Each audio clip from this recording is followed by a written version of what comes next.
Para dar início ao estudo sobre a América Latina, é relevante mencionar os 20 países que a compõem, sendo eles Argentina, Bolívia, Brasil, Chile, Colômbia, Costa Rica, Cuba, Equador, El Salvador, Guatemala, Haiti, Honduras, México, Nicarágua, Panamá, Paraguai, Peru, República Dominicana, Uruguai e Venezuela. Dessa forma, é possível identificar que, diferentemente de outras divisões continentais, como a América do Sul, que leva em consideração a posição geográfica de seus países, os países da América Latina são classificados de acordo com a herança latina na língua adotada, que une boa parte da população por apresentar uma matriz parecida, e pelo histórico de exploração natural e social, que ainda perdura e prejudica seu desenvolvimento. Sendo assim, a população da América Latina é formada por uma mistura de etnias em decorrência dessa colonização, com forte presença de populações negras vindas da África devido à grande presença de escravidão nos países, feita pelos povos europeus colonizadores. Desse modo, é possível perceber o quanto a cultura latino-americana é diversificada. Assim, as festas regionais, músicas, tradições e a própria língua têm características próprias de cada país, mas também existem aspectos em comum entre os habitantes dessa parte do planeta, como o fato dos latino-americanos serem conhecidos ao longo do mundo como um povo receptivo, bem-humorado e com ótimas capacidades de sedução. Em relação à religião, a que mais predomina no continente latino-americano é o cristianismo, que também é a maior religião do mundo. Ao se tratar da economia dos países latino-americanos, também é possível evidenciar alguns pontos em comum. Como esses países foram explorados por colonizadores durante séculos, a economia acabou se tornando precária e ainda apresenta dificuldades para crescer até a atualidade. Com muito tempo de atraso, exportando apenas produtos de base, os países acabaram não se desenvolvendo industrialmente e ainda são grandes importadores de tecnologia. Além disso, vários países da América Latina demoraram a conseguir a independência de seus colonizadores, e isso fez com que a economia permanecesse agrícola até hoje. Somado a isso, após a abolição, a escravidão também desamparou inúmeros povos sem condições financeiras nos países, gerando pobreza. Em geral, a pobreza, dificuldades econômicas e crises nos países latino-americanos. Eles também têm uma história com golpes, revoluções e tomadas de poder antidemocráticas, o que piora a situação econômica, como é o caso da Venezuela. Olá, somos o grupo 2 da disciplina Antropologia Jurídica e vamos apresentar o trabalho sobre a cultura latino-americana contemporânea, num recorte histórico de 1889 até os dias atuais. Braudel se refere à América Latina da seguinte maneira: a América Latina é um imenso espaço, sua humanidade esparsa ainda flutua numa roupa desmesuradamente larga. O espaço superabunda e sua superabundância inebria os homens. A América Latina é uma divisão do continente americano formada por países de origem e estruturas socioeconômicas semelhantes, além dos principais idiomas oficiais serem derivados do latim. A América Latina corresponde na atualidade a uma região que abarca, segundo Araújo, mais de 700 milhões de habitantes e envolve ao todo 20 países da América do Sul, América Central e do Caribe, ou seja, os países que estão abaixo do Rio Grande, rio que separa México dos Estados Unidos. Sua superfície total é de 21 milhões de quilômetros quadrados, tendo como idiomas principais o português, o espanhol, o inglês e diversas línguas indígenas. No que se refere à origem conceitual do termo, o mesmo é tema controverso na literatura, de modo que não há apenas uma única interpretação. Contudo, ressalta-se num primeiro momento que grande parte da literatura histórica estrangeira contemplava a região a partir de uma visão negativa e até mesmo discriminatória em relação ao seu povo, sua cultura ou aspectos geográficos. Tal postura, aliada ao não conhecimento da identidade da região pelas nações colonizadoras, era visto como um problema por parte de intelectuais nacionalistas. Este paradigma perdurou por várias décadas do século XIX e há quem diga que ainda persiste na atualidade em países colonialistas, porém assumindo proposições mais singelas em relação aos posicionamentos mais enfáticos da época. Quanto à origem do termo América Latina, Bettel aponta que este é um termo essencialmente francês derivado da terminologia América Latina, sendo utilizado por intelectuais franceses em meados do século XIX para justificar o imperialismo francês no México sob o domínio de Napoleão III. Entretanto, há controvérsias sobre quem primeiro utilizou o termo na literatura. Sobre isso, Ferry Júnior argumenta que o termo foi utilizado pela primeira vez em 1856 no poema Las dos Américas, de José Maria Torres de Caicedo, enquanto a América Latina em espanhol e na forma francesa começaram a ser usadas a partir de meados do século XIX, porém a sua tradução em inglês Latinoamérica só aparece na última década daquele século. Embora não haja consenso de quem cunhou o primeiro termo América Latina, o que se sabe com certeza é a quem e a qual região tal termo se refere. Ainda que este termo venha carregado de diversas contradições e equívocos, até mesmo em meios acadêmicos, este é um termo utilizado de forma controversa. Um primeiro equívoco de resolução mais simples envolve a mistura dos termos América Latina, América Hispânica, Iberoamérica e América do Sul. O primeiro, de longe, o mais popular, abrange os 20 países americanos com idiomas derivados do latim, compreendendo uma faixa territorial que vai do extremo sul até parte da América do Norte.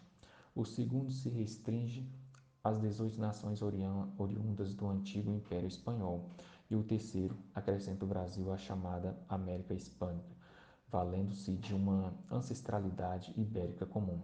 Por fim, o quarto apela para critérios de ordem geográfica, referindo-se aos 12 estados situados no subcontinente sul-americano, incluindo a Guiana e o Suriname, cujas tradições culturais estão distantes da família latina, fato evidenciado por suas línguas oficiais derivadas do ramo germânico.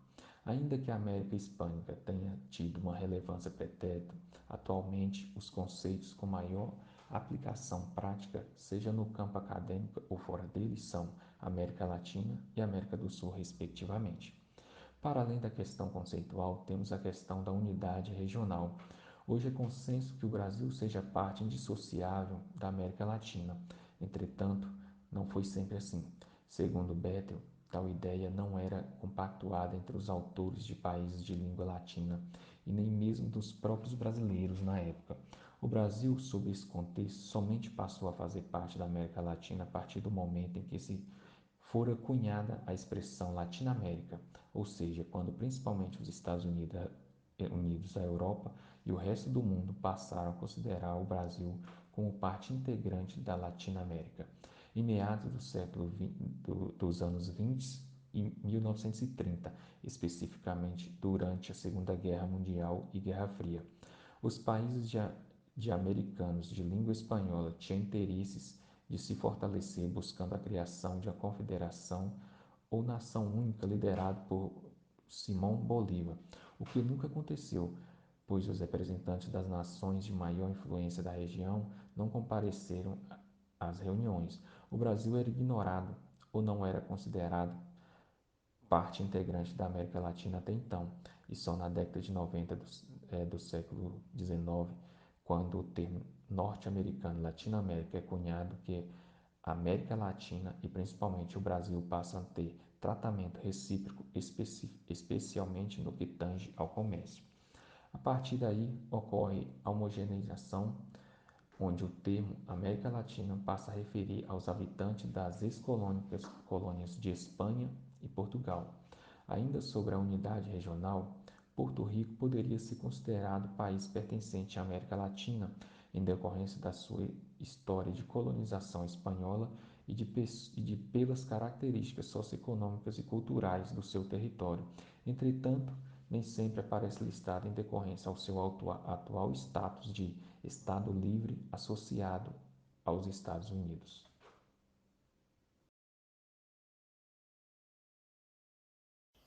Existe uma cultura latino-americana? Em seu livro América Latina Existe? Uma compilação de alguns ensaios do autor, o sociólogo Darcy Ribeiro, partindo da afirmação preliminar da existência sim de uma América Latina, propõe-se a investigar uma possível unidade, tanto social, cultural, econômica, entre os países do continente. tão diversos e multifacetados culturalmente. Neste sentido, sem nunca descuidar das diferenças, o sociólogo procura denominadores comuns às sociedades da América. Mas, sem dúvida, não são poucos os obstáculos que se impõem diante a afirmação de uma cultura propriamente latino-americana. Hoje, o continente constitui-se por um punhado de nações pelas quais se dispersam diferentes etnias com tradições, costumes e, por vezes, línguas próprias, embora seja verdade que as línguas ibéricas tenham alcançado por aqui, diferente do que ocorreu mesmo nas antigas metrópoles, uma grande homogeneidade, cujas variações ficam por conta, geralmente, apenas do sotaque. Mas, além disso, como bem apontou Darcy Ribeiro, essas nações e etnias vêm-se acuadas por uma geografia, em todos os sentidos, grandiosa. Aqui nós temos a floresta impenetrável, o deserto, uma cordilheira extensa, e etc. Soma-se a isso o fato de que, por sua própria formação histórica, cada país conta com a presença maior ou menor de uma determinada etnia. Por exemplo, no Brasil e em alguns países da América Central, existe uma grande população negra. Já na região andina e no México, a população é majoritariamente descendente de povos indígenas. E assim por diante. Entretanto, excetuando-se alguns povos nativos originários que se mantiveram isolados e organizados em tribos, e que por isso mesmo não passaram por uma assimilação cultural, em toda parte, os vários povos e nacionalidades que vieram ao continente, seja como colonizador, seja como força de trabalho escravizada, mas aqueles que já se encontravam aqui, protagonizaram um prodigioso processo de miscigenação, inclusive cultural. O que então os une? O que vem a ser uma cultura propriamente latino-americana? Sem rodeios, um traço comum a todos os povos da América Latina é sua condição de explorado e oprimido pelos países do centro capitalista. A própria denominação América Latina é de cunho eurocêntrico, visto que, como se pode ver, nem todos os povos do continente são de origem latina, como salientou bem Mário Lozano em Os Grandes Sistemas Jurídicos. Esta América, na feliz expressão do historiador Fernando Braudel, foi a primeira América rica, isto é, a anterior à ascensão econômica da América anglo-saxã, que por sua vez ingressou e posteriormente assumiu a liderança do panteão das grandes potências capitalistas.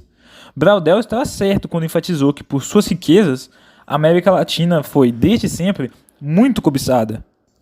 Então, como em uma série infinita de sangrentas tragédias, primeiro veio a invasão e o genocídio, a conquista e o saque, o trabalho forçado em função do empreendimento colonial europeu e cristão, e também, após as independências, a manutenção dos países americanos em uma posição de transferência de riqueza ao centro do capitalismo, papel que, ao longo dos séculos, não lhes é estranho e que, no essencial, permanece o mesmo até hoje.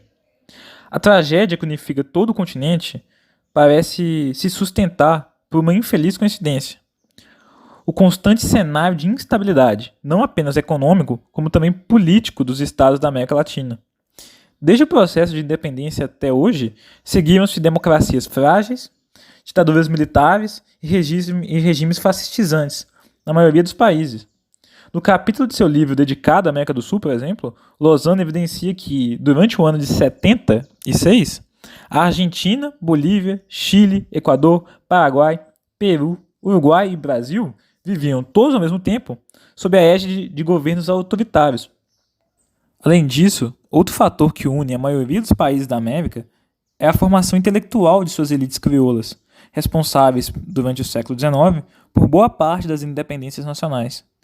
Nesse sentido, Mário Lozano identifica como uma característica do direito latino-americano seu forte vínculo com a doutrina jurídica europeia, que pode ser percebido tanto no pensamento político e social latino, quanto nos respectivos direitos nacionais produzidos no continente.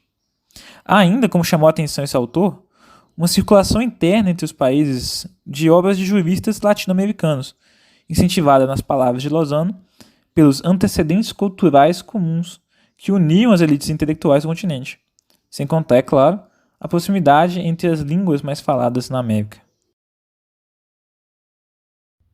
A decolonialidade é uma proposta de análise acerca do pensamento moderno, buscando desconstruir padrões, conceitos e perspectivas que, desde o período da colonização, foram impostos aos povos colonizados.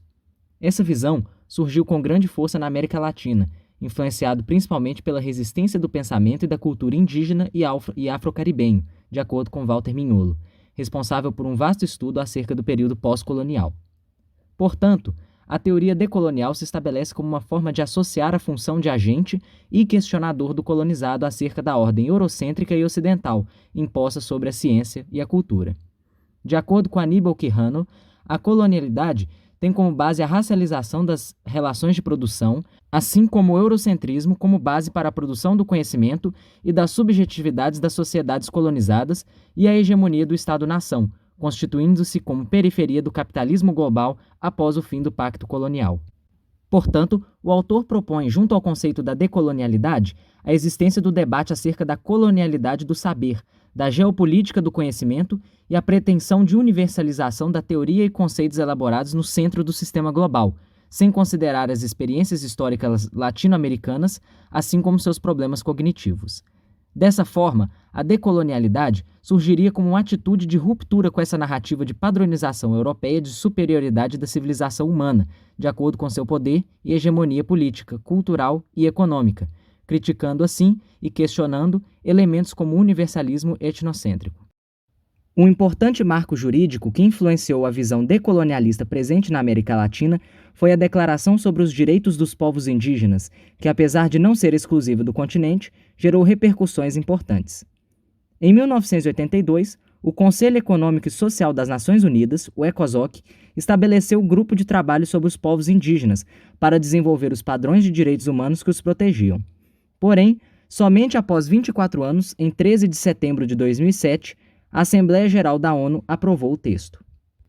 A declaração é um documento que abrange os direitos dos povos indígenas por meio da afirmação e reconhecimento de seus contextos culturais e realidades sociais, buscando assim fundamentar diretrizes aos estados acerca do desenvolvimento do direito dos povos indígenas, que são numerosos e diversos no território latino-americano, auxiliando assim no resgate da cultura identitária indígena. Apesar de a Declaração sobre os Direitos dos Povos Indígenas não ter força de lei, esta representa o compromisso formal dos Estados signatários com os povos indígenas, contribuindo para a conscientização da população sobre a causa. Por sua vez, a Bolívia, que desde 2009 se organizou como um Estado plurinacional, adotou a declaração em sua integridade como lei, abrangendo uma população indígena que chega a aproximadamente 62% dos seus 12 milhões de habitantes. O documento aborda, dentre o seu conteúdo, elementos essenciais que favoreceram a recuperação da identidade latino-americana e na valorização da diversidade cultural e étnica da América Latina, além de propiciar sua construção de forma mais respeitosa e inclusiva em relação às suas raízes indígenas. Este aborda questões como o reconhecimento da diversidade cultural, linguística e étnica dos povos indígenas, além da afirmação do direito à autodeterminação desses povos, promovendo assim suas soberanias política e cultural. Além disso, a declaração também reconhece a necessidade de abordar as injustiças enfrentadas pelos povos indígenas e enfatiza a importância da solidariedade regional e internacional com esses grupos. Além disso, houve diversas organizações que buscaram reunir os países da América Latina em torno de propostas únicas relacionadas entre si. Portanto, em 2010, surgiu a Comunidade dos Estados Latino-Americanos e Caribenhos, que é um bloco que reúne 33 países dessas regiões, buscando uma integração entre esses países no que tange à política, economia, desarmamento nuclear, agricultura familiar, meio ambiente e, principalmente, a cultura. A organização surgiu inicialmente em 1985 com menos países, a partir de uma resposta dos estados latino-americanos em relação à hegemonia e à dominação estadunidense sobre eles, se destacando por ser a primeira organização em 200 anos de história independente que não conta com a participação de representantes dos Estados Unidos e de países europeus. Portanto, essa se fundamenta até os dias de hoje em uma discussão decolonialista e de resgate à cultura e à identidade contemporânea da América Latina. Em suas reuniões de cúpula, a CELAC foi utilizada como um espaço de expressão das diversidades culturais dos povos latino-americanos, estabelecendo o compromisso de cooperação entre os países, de pleno acesso aos bens culturais como direito humano e a análise do papel da cultura para o desenvolvimento sustentável, com base no seu caráter multiétnico, multicultural e plurilingüe. Além disso, houve acordos no que tange ao combate ao tráfico ilícito de bens culturais da região, bem como acerca da proteção do patrimônio material e imaterial dos países membros. No que diz respeito às marcas de colonização na América Latina, é preciso destacar que as mudanças nas estruturas sociais não ocorrem de maneira espontânea e isolada, mas em contextos historicamente definidos, extrasociológicos. Segundo o economista Joseph Stiglitz, ex-economista-chefe do Banco Mundial e atual professor da Universidade de Columbia, em Nova York, a exploração dos colonizadores semeou a desigualdade na América Latina, bem como a distribuição desigual de terras nas economias agrárias, o que contribuiu para, abre aspas, a criação de algumas famílias muito ricas e muitas famílias muito pobres, fecha aspas. Em vários países da América Latina, abre aspas, um grande elemento racial desempenhou um papel em pelo menos uma dimensão da desigualdade, fecha aspas, segundo também o próprio Stiglitz. Nesse sentido, as marcas na América Latina pré-independente ainda persistem na América Latina pós-independência, fato confirmado por um relatório sobre o cenário social da região feito pelo CEPAL, Comissão Econômica para a América Latina e o Caribe, em 2019, que aponta para a maior incidência da pobreza em áreas rurais e entre indígenas e negros. Aborda também a discussão de Darcy Ribeiro, em relação às marcas da colonização na América Latina. Ele enfatizou como a dependência econômica da América Latina em relação às antigas potências coloniais ainda é uma realidade.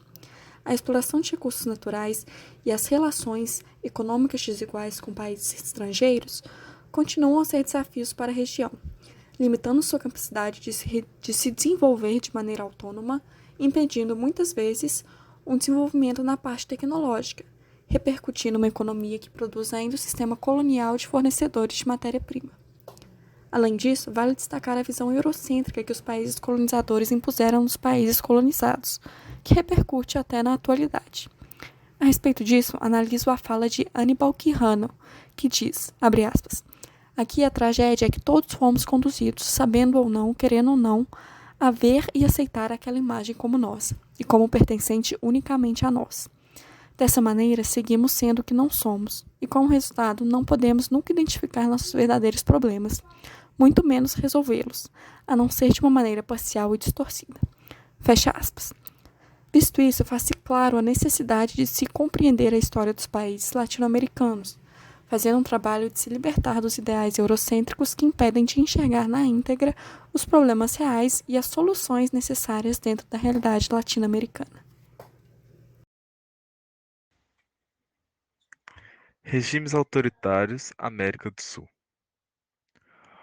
Um conceito importante usado pelo Lozano para se entender as instabilidades políticas da região é o caudilismo, que foi amplamente utilizado por líderes políticos durante a história com o uso de carisma para exercer autoridade sobre uma nação. Como exemplo, podemos voltar à Roma antiga e citar Júlio César, ou mesmo na Alemanha nazista, Hitler. E no Brasil tivemos Getúlio Vargas. O Brasil é um exemplo de instabilidade política que ocorre na América Latina, pois após o exílio de Dom Pedro II, iniciou-se a República nas mãos de um militar, que fazia dela uma conservadora. A República começou espelhada na vigente dos Estados Unidos, porém com inúmeras mudanças por se encontrar em uma época de revoluções industriais, que faz com que o país tenha um pluralismo em seus meios de produção e em suas estruturas sociais. Com isso, nasceu o tenentismo como uma tentativa de modernizar o país, porém rapidamente reprimido por um ditador estadista, que prometia estabilidade em tempos de crise. Uma onda que não acontecia somente no Brasil, mas se alastrava por todo o mundo. Porém, se firmava na América do Sul, por sua proximidade com o caudilismo.